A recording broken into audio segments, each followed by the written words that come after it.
Alhamdulillah, wassalatu wassalamu ala Rasulillah Sayyidina wa maulana Muhammad ibn Abdillah wa ala alihi wa sahbihi wa man tabi'ahu wa mawalah. Ashhadu an la ilaha illallah wahdahu la syarika lah wa ashhadu anna sayyidana Muhammadan abduhu wa rasuluhu la nabiyya ba'dah. Allahumma salli ala sayyidina Muhammadin an-nabiyil ummi wa ala alihi wa sahbihi wa barik wa sallim. Qala Allah Ta'ala fil Qur'anil 'azim wa huwa asdaqul qailin. A'udzu billahi minasy syaithanir rajim. Ya ayyuhalladzina amanu taqullaha haqqa tuqatih wa la tamutunna illa wa antum muslimun. Wa qala ta'ala fi ayatin ukhra. Ya ayyuhalladzina amanu taqullaha wa qulu qawlan sadida yuslih lakum a'malakum wa yaghfir lakum dhunubakum wa man yuti'illaha wa rasulahu faqad faza fawzan 'azima. Ibadallah, usikum wa nafsi bitaqwallahi wa ta'atihi faqad fazal muttaqun. Hadirin jamaah Jumat yang dimuliakan Allah Subhanahu wa taala. Judul khutbah kita pada kesempatan ini adalah mukjizat dan kekuatan zikrullah.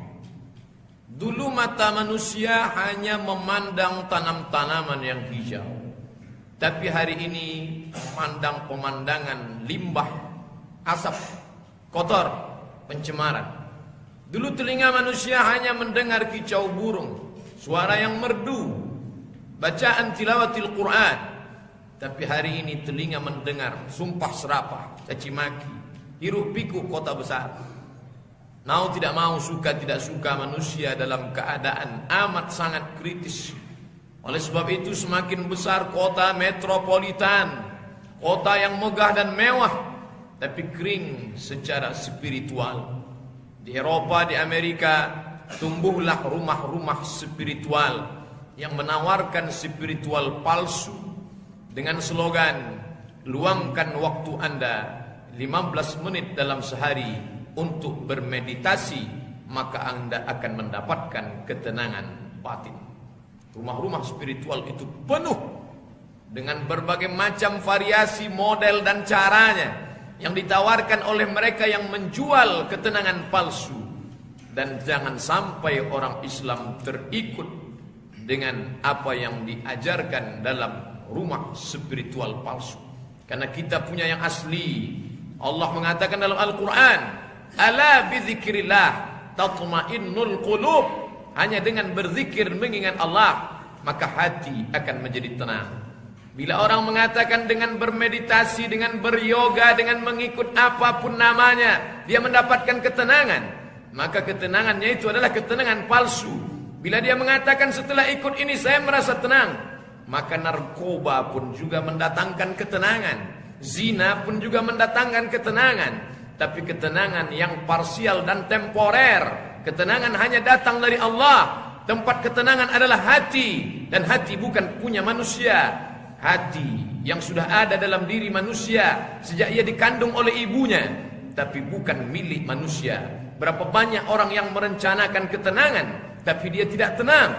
Karena ketenangan datang dari Allah. Dan Allah yang akan menurunkan ketenangan. Ya muqallibal qulub, wahai engkau yang membolak-balikkan hati, wahai engkau pemilik hati, sabbit qulubana, kokohkan hati kami, ala dinik dalam agamamu, wa ala ta'atik dalam ketaatan kepadamu. Allahumma a'inna, tolong kami, ala zikrika, supaya selalu mengingatmu. Mengapa minta supaya hati selalu mengingat? Ala bizikrillah tatma'innul qulub. Ingatlah, hanya dengan mengingat Allah maka hati akan menjadi tenang. Maka jangan terjebak pada ketenangan palsu, jangan terjebak kepada ajaran yang bukan dari Allah. Ikutlah, qul, katakan ya Muhammad, in kuntum tuhibbunallah, kalau kalian memang betul cinta kepada Allah, fattabi'uni, ikuti aku.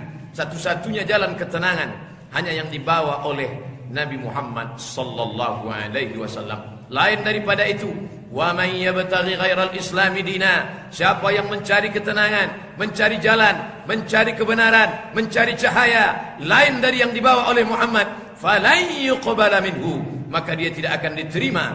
wa huwa fil akhirati minal khasirin. Di akhirat dia termasuk orang yang merugi. Apakah itu dari Sokrates, Demokritos, Aristoteles, Thales, semua yang berasal dari pikiran relatif, bisa benar, bisa salah, tapi dia bicara bukan dari akalnya, bukan dari pikirannya. Dia bicara kontak langsung dengan Allah Subhanahu wa taala. Wa ma yantiqu 'anil hawa. Dia tidak mengikuti hawa nafsu. In huwa illa wahyun yuha, melainkan wahyu dari Allah Subhanahu wa taala. Siapa yang membawanya? 'Allamahu syadidul quwa. Dia yang memiliki kekuatan, malaikat Jibril alaihi salam. Dan kita mengikuti apa yang diajarkan. Segala yang kita lakukan adalah dalam rangka berzikir mengingat Allah Subhanahu wa ta'ala. Orang yang berzikir adalah orang yang hidup. Orang yang tidak berzikir adalah orang yang mati. Selama ini bila kita ditanya, siapa itu makhluk hidup? Makhluk hidup adalah yang makan. Makhluk hidup adalah yang menerima respon. Makhluk hidup adalah yang bergerak. Itu kata orang yang mengkaji ilmu hidup, biologi, ilmu hayat. Tapi dalam hadis Nabi dikatakan, "Matsalul ladzi yadhkurullah wal ladzi la yadhkurullah." Perumpamaan orang yang berzikir mengingat Allah, wal ladzi la yadhkurullah, dan orang yang tidak berzikir mengingat Allah, kamatsilil hayy wal mayyit, seperti orang hidup dan orang mati. Bila kita berzikir, maka kita sedang hidup. Bila kita lupa, maka sesungguhnya kita sedang mati. Berapa banyak, berapa kali, berapa lama kita serumah dengan mayat-mayat yang bergelimpangan, satu kantor dengan mayat, dengan orang mati. Oleh sebab itu, innaka la tusmi'us summa, engkau tidak mungkin dapat membuat orang mati itu bisa mendengar, karena sesungguhnya dia hanyalah jasad-jasad yang berjalan, rohnya sudah lama mati, karena dia tidak mengingat Allah Subhanahu wa ta'ala. Oleh sebab itu, ketika bangun dari tidur, kita langsung mengikatkan, mengkonekkan pikiran kita dengan Allah, langsung mengingat Allah. Alhamdulillahillazi ahyana ba'dama amatana wa ilaihin nusur. Begitu kita bangkit, bangun dari tempat tidur, kita masuk ke tempat najis yang kotor dan berbau, yang dikatakan sebagai tempat setan, tapi kita ingin mengikatkan diri dengan Allah. Allahumma inni a'udzubika minal khubuthi wal khaba'is. Selesai berwudu, kita tidak tahu bagaimana bentuk wajah kita, maka kita ingin melihatnya, merapikannya, membersihkannya. Saat melihat wajah itu pun kita mengingat Allah. Allahumma ya Allah, kama hassanta khalqi, sebagaimana engkau perbaiki bentuk fisikku, fahassin khuluqi, maka perbaiki akhlakku. Karena ada keseimbangan antara wajah, antara bentuk fisik, antara tubuh, rambut, mata, telinga dan kaki, dengan kebaikan akhlak. Karena Islam adalah agama yang mengajarkan keseimbangan antara zahir dan batin, antara fisik dan mental, antara material dan spiritual. Itulah seorang muslim. Dia langkahkan kakinya ke tempat bekerja, dia tetap mengingat Allah. Dia langkahkan kaki kanan, dia katakan bismillah dengan nama Allah. Tawakkaltu 'ala Allah, aku berserah diri kepada Allah. La haula wala quwwata illa billah. Kalaulah pedagang itu mengingat Allah, maka tidak akan ada pedagang yang menyuntikkan pemanis buatan ke dalam buah yang akan dia jual. Kalaulah pedagang itu mengingat Allah, maka tidak akan ada permainan timbangan, takaran, ukuran penuh dengan kepalsuan. Kalaulah pegawai itu mengingat Allah, hatinya tak putus berzikir mengingat Allah, tidak akan ada markup, tidak akan ada kecurangan, tidak akan ada keluyuran di luar kantor pada jam-jam bekerja. Karena dia ingat bahwa dia sudah makan uang rakyat, dia akan dituntut di hadapan Allah Subhanahu wa ta'ala. Kalaulah pemimpin itu berzikir mengingat Allah, dia tidak akan aniaya rakyatnya, karena dia akan dituntut di hadapan Allah. Kullukum ra'in, setiap kalian pemimpin, wa kullukum mas'ulun ar ra'iyatih, kalian akan ditanya tentang kepemimpinan kalian di hadapan Allah. Inna sam'a, pendengaran, wal basar, penglihatan, wal fuad, hati dan pikiran, kullu ulaika kana anhu mas'ula, semua akan disoal, semua akan ditanya. Pikirannya mengingat, hatinya merenung, maka tidak pernah sedetik pun dia lupa dan alpa kepada Allah Subhanahu wa ta'ala. Bila dia melihat kilat menyambar, dia tetap mengingat Allah. Subhana man yusabbihu bihir ra'du wa bihamdi. Subhana, maha suci dia. Man yusabbihu bihir ra'du. Planet, matahari, Saturnus, Venus, Jupiter, semuanya bertasbih mengagungkan Allah. Oleh sebab itu ketika apa yang dia pandang, dia katakan Masya Allah, la haula wa la quwata illa billah. Dia katakan subhanallah, karena semua datang daripada Allah, akan kembali kepada Allah, mengingatkan dia kepada Allah Subhanahu wa taala. Maka tidak lagi dipilah-pilih. Bila di masjid beribadah, di kantor bukan ibadah, di Masjidil Haram ibadah, di masjid kecil bukan ibadah, di tempat Masjidil Haram, Masjid Nabawi, Masjidil Aqsa adalah ibadah, sedangkan di tempat bekerja, di pasar, di mal bukan ibadah. Dalam Islam semua adalah ibadah, hanya saja berbeda. Ada yang mahdoh, ada rukun, ada syarat, ada wajib, ada sunat, ada yang membatalkan, tapi ada yang bernilai ibadah. Maka orang yang berzikir mengingat Allah pagi, petang, siang dan malam, tak pernah luput. Zikirnya tidak pernah terbatas ruang masjid, zikirnya tidak pernah terbatas di dalam salat, sampai-sampai dia berzikir dalam setiap posisi dan kondisinya. Siapa dia?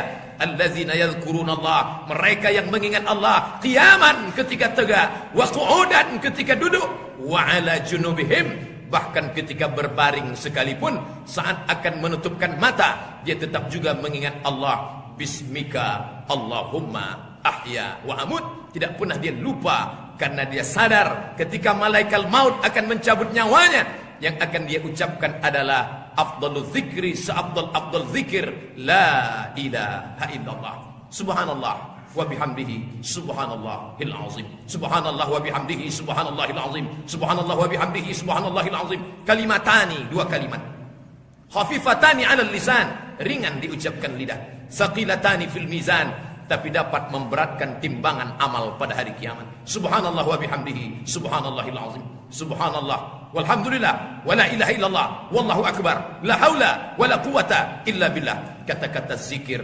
Tapi tidak hanya itu, ada kata zikir bentuk yang lain. Istighfar juga zikir. Astaghfirullahalazim, astaghfirullahalazim alladzi la ilaha illa huwal hayyul qayyum wa atubu ilaih. Dia sedang berada munajat di hadapan Allah Subhanahu wa taala. Dia bukan di depan rektor, dia bukan di depan menteri, dia tidak di depan presiden, tapi dia sedang berada di hadapan dia yang mematikan dan menghidupkan presiden, menteri dan rektor. Dia sedang berada di hadapan dia yang kekuasaannya lahu ma fis samawati wa ma fil ard. Hamba itu bersimpuh sujud, menetes air matanya, mengenang dosa di masa lalu, menetes air mata darah agar minta kembali ke masa lalu.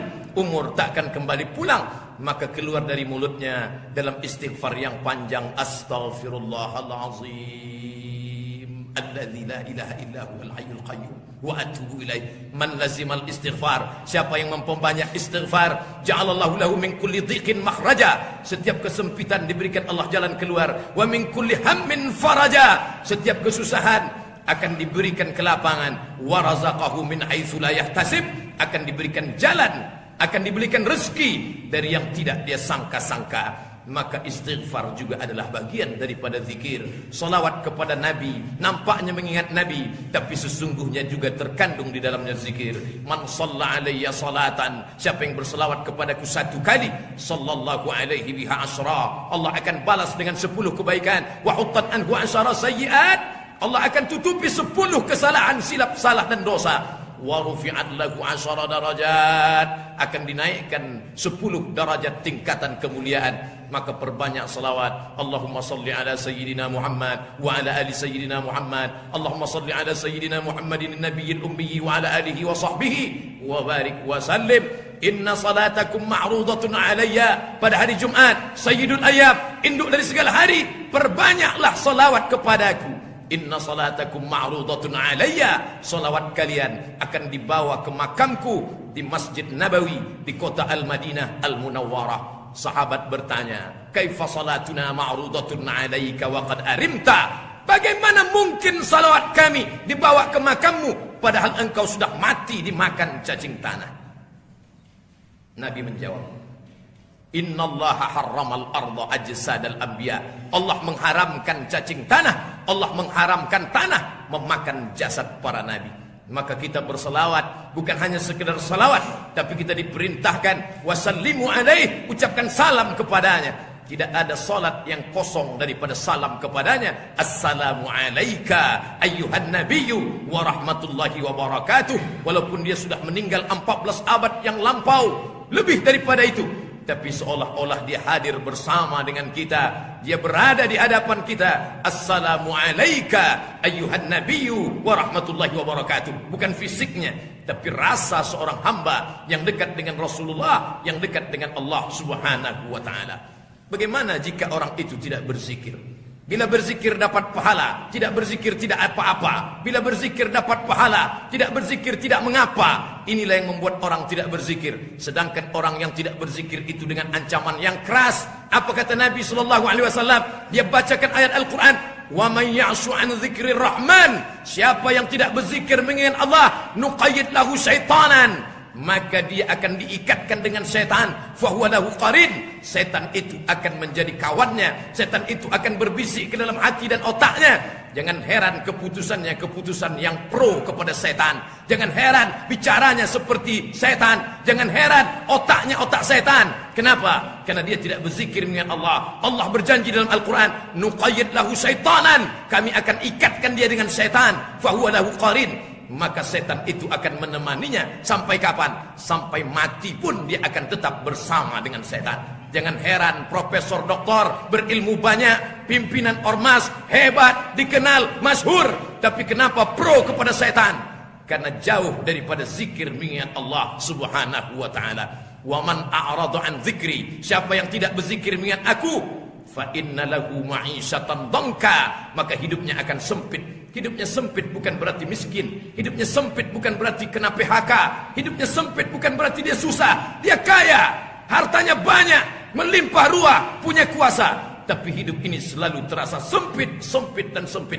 Berakhir dengan bunuh diri, berakhir dengan terjun dari gedung tinggi 100 lantai, berakhir dengan minum racun, berakhir dengan terjun ke sungai.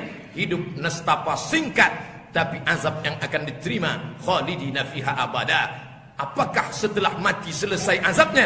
Azab lebih mengerikan lagi setelah mati. Wa nahsyuruhu yaumal qiyamati a'ma. Kami akan bangkitkan dia dalam keadaan buta.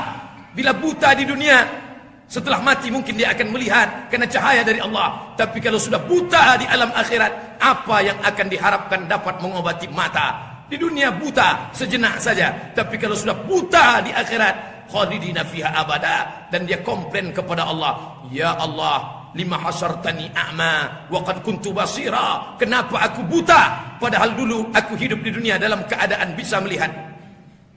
Allah ingatkan dia, laqad atatka ayatuna fanasitaha. Ayat-ayat kami sudah datang kepadamu, tapi kau tak pernah ingat, tak pernah berzikir, tak pernah mau mendekatkan diri kepadaku.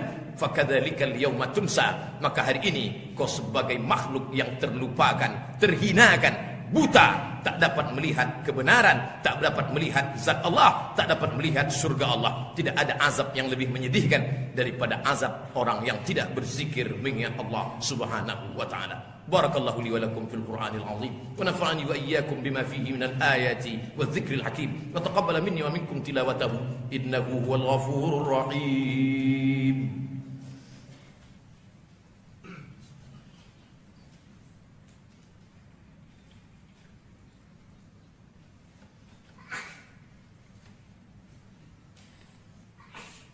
Alhamdulillahi Rabbil Alamin. Wassalatu wassalamu ala ashrafil khalqi ajma'in, Sayyidina wa maulana Muhammadin wa ala alihi wa sahbihi wa man da'a bida'watihi wastanna bisunnatihi ila yaumi liqa'i rabbih. Ashhadu an la ilaha illallah wahdahu la syarika lah wa ashhadu anna sayyidana Muhammadan abduhu wa rasuluhu la nabiyya ba'dah. Allahumma salli ala sayyidina Muhammad wa ala ali Muhammad kama sallaita ala Ibrahim wa ala ali Ibrahim innaka Hamidum Majid. Allahumma barik ala Muhammad wa ala ali Muhammad kama barakta ala Ibrahim wa ala ali Ibrahim innaka Hamidum Majid. Qala Allah ta'ala fil Qur'anil azim wa huwa asdaqul qailin. A'udzu billahi minasy syaithanir rajim. Bismillahirrahmanirrahim. Wal 'ashr. Innal insana lafi khusr illa alladhina amanu wa 'amilus solihat wa tawasaw bil haqq wa tawasaw bis sabr. Wa qala ta'ala fi ayatin ukhra, innallaha wa malaikatahu yusalluna 'alan nabiy ya ayyuhalladhina amanu sallu 'alaihi wa sallimu taslima. Allahumma ighfir lil muslimina wal muslimat wal mu'minina wal mu'minat al ahya'i minhum wal amwat bi rahmatika ya arhamar rahimin. Allahumma ansur ikhwanana al mujahidin al mazlumin fi Falastin wa fi Rohingya wa fi Suriya wa fi Yaman wa وفي كل مكان ومن مشارق الأرض إلى مغاربها. اللهم انصرهم نصرا عزيزا.